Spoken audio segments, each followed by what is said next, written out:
Tina the Talking Giraffe. In a fine afternoon, three toddlers, Henry, Richards and James, are on a visit to a safari zoo located in the suburbs of an African town where they see some of their school friends having fun with Tina, a 1.5-year-old talking giraffe who can speak a language, Gibberish, that only toddlers can understand. She has been living in this zoo for 1 year now. She was brought here from a northern European indoor zoo because her mother abandoned her due to sickness as she wasn't able to feed her regularly, nor did she has green trees round the year due to snowfall. She had to live on fodder all the time, instead of fresh leaves, that giraffe families hate the most. Here, in Africa, she lives in her natural habitat with plenty of trees around, full of green leaves all the time. That has brought back her cheerful nature that she shares with her fauna club and the visiting kids.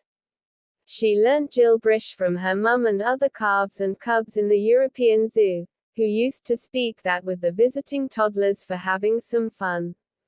This is an ancient language that fauna and human kids spoke simultaneously, in prehistoric times when they shared the same habitat. It's a half-speak, half-performed language because toddlers and cubs couldn't twist their tongues properly to spell out the words. Then human beings urbanized in the towns and their kids learned modern languages while cubs still speak Gibberish. This language has so many words in common, although in tongue-twisted form, that cubs can speak while talking to toddlers and, miraculously, they also understand all that. Tina speaks that fluently, so toddlers always enjoy her company. It's fascinating to watch her talking with her big tongue, saying hello, moving her long neck up and down while asking kids to come close to her, forwarding her right foreleg for a handshake, moving back legs while annoyed, eyes twinkling on certain funs and tail moving abruptly in alarming situations. She can also speak words like happy, welcome and morning, but in ancient styles that elders can't understand, and only toddlers can pick up the accent who flock to her place when she gives them a welcome call. Among the calves and the cubs she has many friends who come to her place, for fun, early in the morning and go back to their rest places when their mums call them back, close to the sunset. Tina, herself, has been adopted by an elderly lioness who lost her family in a nearby jungle fire. Zoo people rescued the lioness, along with her cubs, who were taken to a hospital for burnt skin treatments. Cubs couldn't survive due to severe burning. However, the lioness recovered from that after a few months' treatment. People from the town frequently visited the vet hospital to wish her get well soon. On her recovery she was brought to the zoo, instead of repatriation in the jungle, and adopted by a human family living in the neighborhood. The lioness was then crowned as Queen of Fauna Club in the zoo, who live with her like a family now. Due to her jolly behavior, Tina has earned the repute of the most popular bloke in the zoo, as all the calves, cubs and visiting kids gather around her to enjoy the marvelous responses she gives on their calls. Tina's fauna friends and kids living in the neighborhood of the zoo have learnt some songs. The most popular one is the following rhyme. Tina and friends all run. When brighter in the day is the sun. Birds in the jungles all hum. When fauna and flora have fun.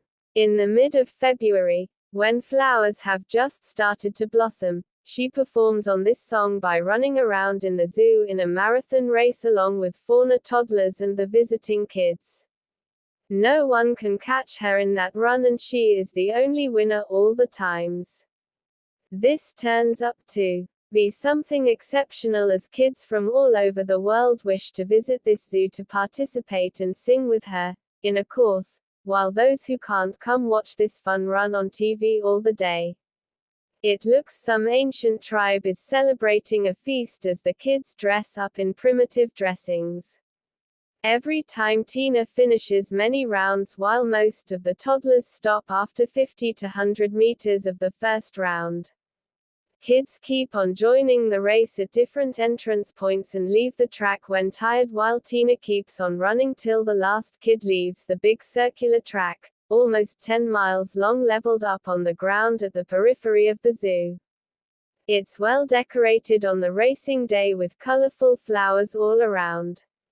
Families of the hosts and the guests stand side by side along the track to offer drinks to the runners and clap for the winners. Henry, Richards and James live at a walking distance from the zoo. Although they are friendly with Tina, still they aren't allowed to participate in the annual run because they can't speak Gilbrish that is mandatory for this race. Now they have decided to learn it so that the next year they may join the race. Being toddlers, they can enjoy free entry in the zoo and stand close to Tina to see how she twists her tongue to speak different words. The lioness and other calves and cubs are also present there to make it easy for the kids to understand what they speak by repeating certain keywords. Generally, the kids visit in the afternoon when their fauna club friends have finished their meals and free to have some fun with the kids. Every kid has adopted a fauna toddler who also visits his home, off and on, and this childhood caring and sharing sometimes turns into a lifetime friendship, even when the cubs and calves are grown up and left the nearby jungle to live at their own for the rest of their lives. Kids are also grown up by that time, and their fauna friends do recognize them while they camp in the jungle to recall their memories of childhood. This concludes first part of Fauna Club.